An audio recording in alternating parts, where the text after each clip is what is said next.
大家好，今天和大家分享一下5月初搭乘西班牙伊比利亚航空商务舱从达拉斯的 DFW 机场到西班牙马德里的体验。视频最后还有回程的马德里伊比利亚航空商务舱休息室体验分享。我们的行程从达拉斯 DFW 机场的 Terminal D 出发。Terminal D 是 DFW 最新的一个航站楼，算是比较高大上了。主要的国际航班都在这里。我们已经网上 check in 了，所以直接就过安检去找休息室。伊比利亚航空是西班牙的国家航空公司，不像美国的航空公司那么大，也不像中东航司那么土豪。总之是存在感不是很强的一家航司。我们选择它主要是因为这个达拉斯直飞马德里的航线。伊比利亚航空是 One World 寰宇一家联盟的成员。所以它的国际商务舱旅客可以使用 American Airlines 美国航空公司的 Flagship Lounge。这个 Flagship Lounge 很好找，就在第22登机口旁边 ，Capital One Lounge 的隔壁。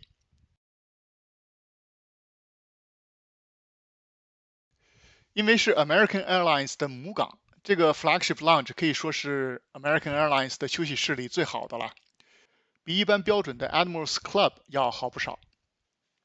目前 AA 的 Flagship Lounge 有4个，除了 DFW 之外，还有芝加哥、洛杉矶和迈阿密。第5个在费城，正在建。我们的航班是晚上的，我们到休息室的时候正是饭点儿，人挺多，但还是能找到座位的。这个休息室里最感人的是这些面向跑道的落地窗，候机的时候可以把看飞机作为主要娱乐活动之一。在休息室里的一个主要活动就是吃了。Lounge 中间有个不小的自助餐台，选择也不少，冷菜、热菜、甜点都有，各种软饮料、咖啡、茶，还有各种小食也挺丰富。酒水也是自助，能喝酒的同学可以自己动手，各种香槟、红酒、烈酒，琳琅满目的样子。如果是长途旅行到这里转机，可以用这里的浴室洗个热水澡，浴室不用预约和付费，要跟前台说一下，先到先得。在 lounge 里混了一会儿，很快就到了登机的时间了。直飞我们这次航班的飞机是一架空客 A330-300，有29个商务舱座位、21个豪华经济舱座位和242个经济舱座位。商务舱座位是121配置。我们选的是第3排中间的2个靠在一起的座位，2个座位之间这个隔板可以放下来，说话方便些。如果是一个人，可以选择两边偶数排的离窗户最近的位置，私密性好一些。我们的航班航程一共9个多小时，起飞后没多久到了巡航高度，开始送晚饭了。餐桌板是挂在前面座位上的，用的时候打开翻下来。我们对 Iberia 的飞机餐没有太多期望值，肯定没有亚洲的航司经验，结果确实也没有突破预期。Iberia 商务舱在网上不能预定菜品，只能预习一下菜单，大家这里可以看一下。前菜都没啥好点评的，反正沙拉嘛，对于我这个肉食动物就是按量服用。我点的主菜是这个煎的大比目鱼，看着没啥食欲，但也说不上难吃。领导对他点的牛里脊意见很大，说是肉很柴，色香味巨不佳，是他坐商务舱吃过的最差的一餐。领导还尝了他们的红酒和雪梨酒，感觉也很一般。甜点还不错，我们俩都点了冰淇淋，比较安全的选择，结果确实没有踩雷。吃完晚饭收拾停当，到下一顿早饭前大约有个5-6个小时可以睡觉。我们先来看一下这个过夜包吧。怎么说呢？这个过夜包和餐食差不多，没啥亮点，没有品牌合作，就是 Iberia 的 logo， 材质还不错。里面是过夜包标配的眼罩、耳塞、袜子和小瓶润肤液等等。不过据说今年夏天开始 ，Iberia 的过夜包会换新，会和一个西班牙品牌推出新的环保的过夜包。下面咱们再来看看这个商务舱的座椅。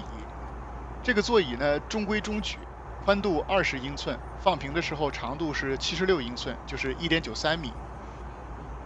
和那些斜的反 U 式商务舱座椅比起来，躺下的时候脚的空间大一些。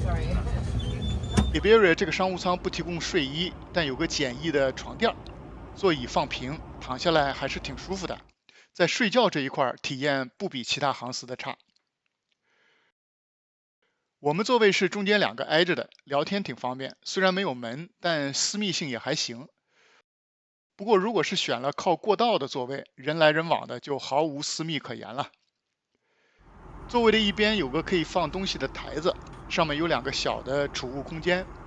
座椅的调节按钮在这个小台子的侧面，这里还有一个遥控器，可以控制电视屏幕和灯光啥的。我试了一下，非常不灵敏，基本没法用。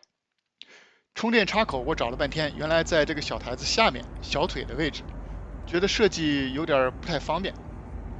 USB-A 插口和耳机插口也在这里。Iberia 给的商务舱耳机也很朴素 ，Iberia 自己的牌子，也没有降噪功能。再来看看这个电视娱乐系统，15寸的触摸屏看着还行，但用起来不是一般的差评。不过电影选择还不少，航程信息应该还是用的比较老的软件，不能互动的那种。睡了大概4、5个小时，离马德里还有1个半小时左右，就到了早餐的时间了。早餐也是乏善可陈，大家这里看看就好了。咖啡还不错，可以给个好评。总的来说吧，Iberia 这次商务舱基本没什么亮点，和亚洲、中东航司比，吃的差了点，服务也一般，电视触屏体验很想骂人。那要是你问我下次还会再坐吗？答案还是 yes。为什么呢？因为如果不要把标杆竖得那么高，只是作为一个可以躺下睡觉的商务舱来看，座椅还是挺舒服的。另外还有 American Airlines 的 Flagship Lounge 加持，所以总分可以打个60分，及格了。回程的航班除了菜品不同，但一样不用期待之外，体验没有什么太大的不同。这里就给大家看一下马德里机场的商务舱休息室。我们的国际航班是从 Terminal 4S 出发 ，Iberia 在这个航站楼的休息室叫 Velasquez Premium Lounge。毕竟马德里是 Iberia 的母港，这个休息室也很大，各种水果、饮料、小点还是挺丰富的。我们到的时候是11点多，供应的还是早餐，热菜选择不多，到下午1点才换成了正餐的菜品。除了吃喝之外，休息室设施也很齐全，也有浴室，很方便。要提醒大家一下的是，这个休息室不是很好找，是在楼下的一堆免税店中间。不要跟着那个 Sala VIP 的指示牌去2楼了。2楼也有个休息室叫 Plaza Mayor， 是 Priority Pass 系统的。好了，今天视频就到这里了，多谢大家观看。如果喜欢的话，请点赞、订阅、评论、转发。